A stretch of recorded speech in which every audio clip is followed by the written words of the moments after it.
Hey guys, welcome back to Clownfish TV. This is Kneon. I am here with Geeky Sparkles. Hello. And we're going to talk about Dragon Age the Veilguard again in relation to quote-unquote anti-fans, people who basically send a message to corporations by not buying their products. This is the creator, the former lead writer of Dragon Age, saying that, the anti-fans are they're gonna send a message to developers. Golly gee, that's a bad thing. You mean like voting with your wallet? You don't have to buy something if you don't want to buy it. And that's what I'm tired of this. It's like, well, you can't judge it till you played it. So you have to buy it first. Like, no, they don't. They're going to send a message by not buying it. That's exactly what they're doing. Yes. Oh, wow, you can be taught. That's exactly how it works. Good, go you. Yeah, because we talk about this with corporations, right? At the end of the day, you can have as many people bitching about something online, as possible, but the corporation is going to look at the bottom line. They're going to be like, we don't care how many people are complaining about XYZ thing. Did it perform at the box office? Did it sell? That's all they care about. That is literally all they care about. Right? And they're going to blame it. Somehow it's this the toxic fans, anti-fans. Okay, because if you don't like it, you're an anti-fan. They're not talking about the fact that there's a lot of people who were fans of Dragon Age. They just didn't like that game. Now, If you didn't buy it, you're an anti-fan. So somehow, YouTubers like us are anti-fans, and YouTubers like us are the ones who caused it to fail. But at the same time, they try to say that people like us are vocal minority and didn't do anything. It's like Schroeder's fandom all over again. It can't be both ways. That's the thing, because they can't make that excuse anymore, because, again, it takes so many more people than YouTubers, their audiences, for the most part, unless you're like Mr. Beast or something, shitting on a product to get people to avoid buying it. Because most people are not paying attention. Let's be honest. Most people are not paying attention to all the behind the scenes drama, everything that everybody's saying on social media, all of that. They just look at the product. They make a decision. Do I want to buy it? Yes or no? We had the voice actor, one of the voice actors from Dragon Age the Veilguard, saying basically the same thing the other day, that like, oh my God, guys, it's all the bigots' fault. Well, I'm just tired of anti-fans narrative, because what they're doing, and they do this all the time, it was anti-fans of Star Wars. No. You have people who are fans, and they see this shit, and they're like, whoa, what is this shit? And then they call it out and don't buy your game, and now they're anti-fans. You could be a fan of something and not love everything. You could be a fan of a musician and not love every song on the album. How dare you? You're supposed to love every song. I didn't buy that album because I didn't like the songs on it. Well, how dare you anti-fan? It's like bullshit. Stop anti-fan. Stick it up your ass. You look like you'd like it. And, call it a day. Anti-fan is the new Nazi. Right? Because they need something else. They're like, well, the Nazi thing doesn't work anymore because they're not all right wing, and that's kind of ridiculous and cartoonish. Let's just call them anti-fans. They're anti. The thing is that the fans bitching about things, that has existed since fandom has existed. There have always been people who follow series or books or games or whatever, going back to Star Trek. They didn't like certain things, certain directions that the franchise took. Star Wars, there were people that didn't like Empire Strikes Back when it came out. They thought that Star Wars should have just been the one movie and that was it. This has been going on forever. These are conversations that fans have had in comic shops and in fanzines, whatever, for decades. They had them in online for decades. Now all of a sudden they're like, oh my gosh, it's the anti-fans. Yeah, if you don't like this, whatever I just made, it's not me. It's not my responsibility. I didn't screw up. It's because anti-fans are somehow the vocal minority yet made everyone not buy the game. It's their fault. Or maybe it's people that you had on this game's fault. It is childish thinking, because even if the people you have on staff working on any of these things and they run at the mouth or whatever, this is the way a child reasons, right? It must be because I saw a YouTuber say a mean thing. That must be why they destroyed my game. It's like, no, it would take like millions of people not buying your game. And most of those people are not watching these YouTubers or on Twitter.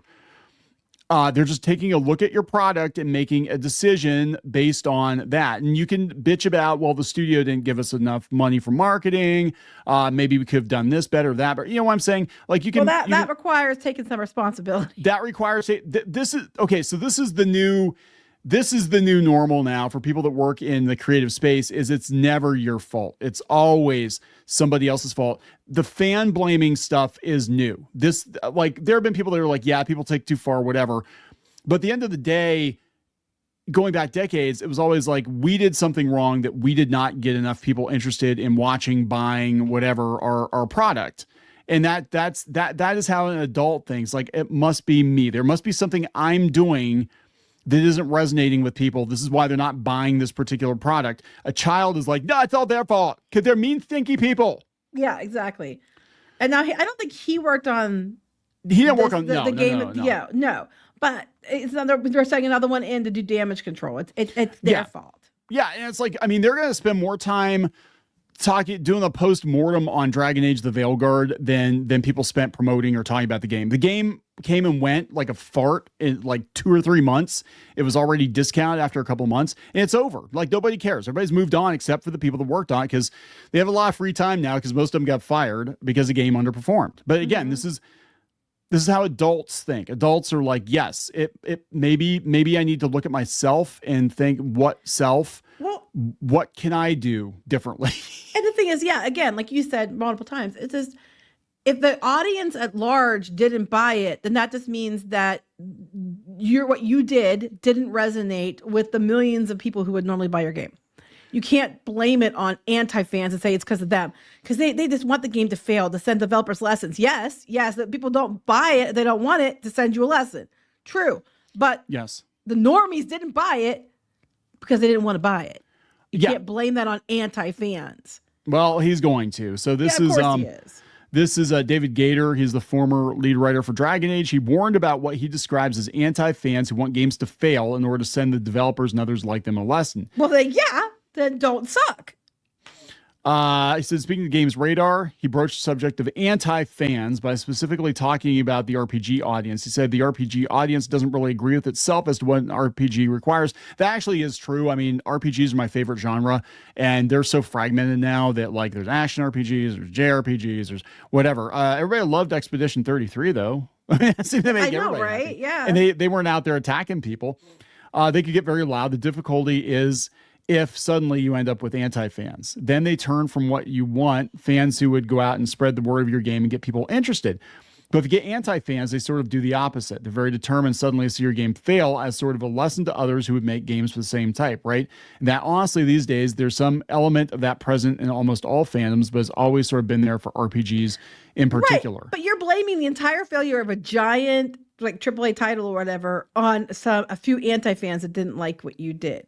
That doesn't make any sense. Logically, they would not have enough power to tank your game. So he said that basically that in RPGs they get more wrapped up in it personally or whatever. Well, I think the thing is, though, is it's also a case of, like, I know I like this thing. Like, I love McDonald's hamburgers, and they just announced they've got a new hamburger come out. Oh, it's a McShrimp Witch. Well, I don't want shrimp on my burger. Hey, McDonald's, this is probably a bad idea to put shrimp on a burger. So a couple people complain about it, and then somehow it fails because people don't buy it as a whole, because the people, the public at large, didn't want it either. And then they say it's because those 3 people who didn't like it, that's why it tanked. It's like, no, there's the ones you heard about, but clearly there was a lot of people who didn't like it. Yeah, it's like how the Arch Deluxe failed because of all the McDonald's anti-fans. It was all Burger King's fault. Right?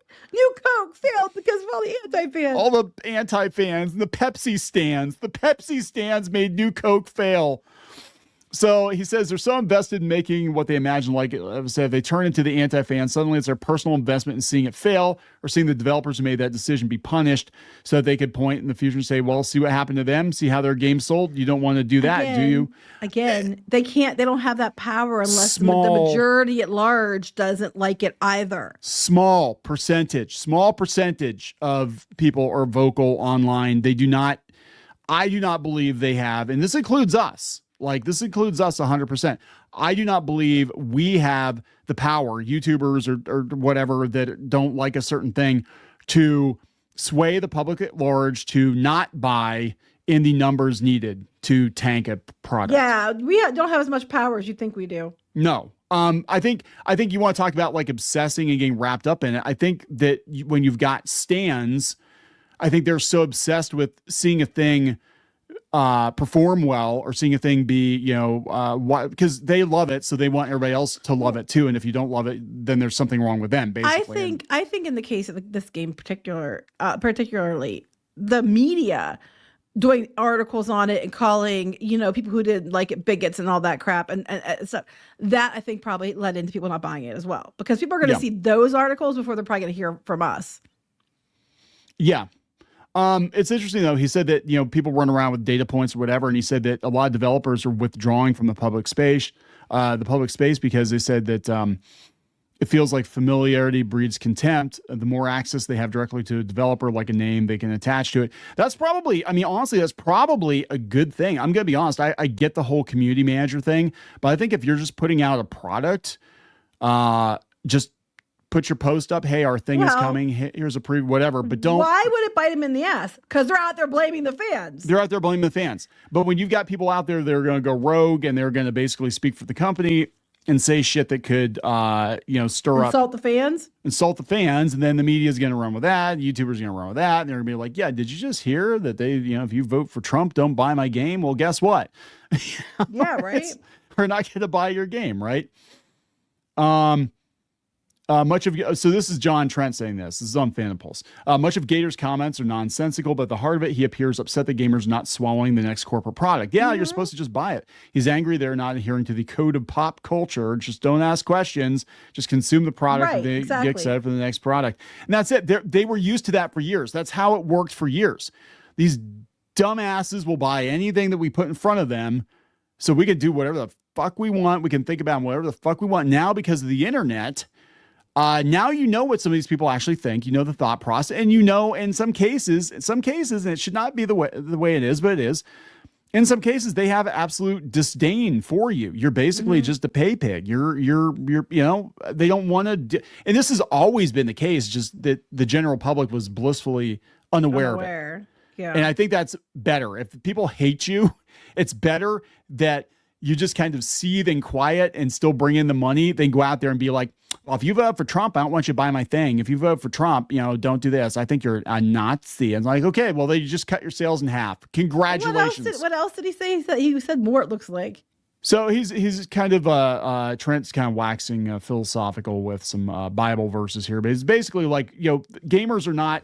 Some people are. Some people are delighted in people getting laid off and suffering and losing their jobs and stuff. We've said before, like, unless somebody's truly awful, I don't want anybody to lose their job, but that is a natural result of making piss poor decisions. Yeah, exactly. And the thing is, I'm just tired. There's a rant video for you. I'm just so tired of immediately, if you don't love it, it's not because they did anything wrong. It's the fans' fault. It's the anti-fans. If you don't like their version of something, but you might like every other one before it, you're an anti-fan now. Yeah. Yeah. It's like, no, it's because your things suck. Do better. Yeah, anti-fans, just the new Nazi, guys. That's it. And they're gonna just look in the mirror, be like, what did we do? Do some market. Remember market research? Actually, these anti-fans are giving you lots of market research. The games you're not selling, the comics you're not selling, that's lots of market research. Oh, we tried this, it didn't work. Then let's go back to Coke Classic because we know we'll sell that, right? I mean, it's like they will try something new, but not at the expense of tanking the company, right? No. Bye, Felicia. Bye, Felicia. So we're going to wrap it up. Yep. Please subscribe for more pop culture news, views, and rants. We'll talk later. Bye.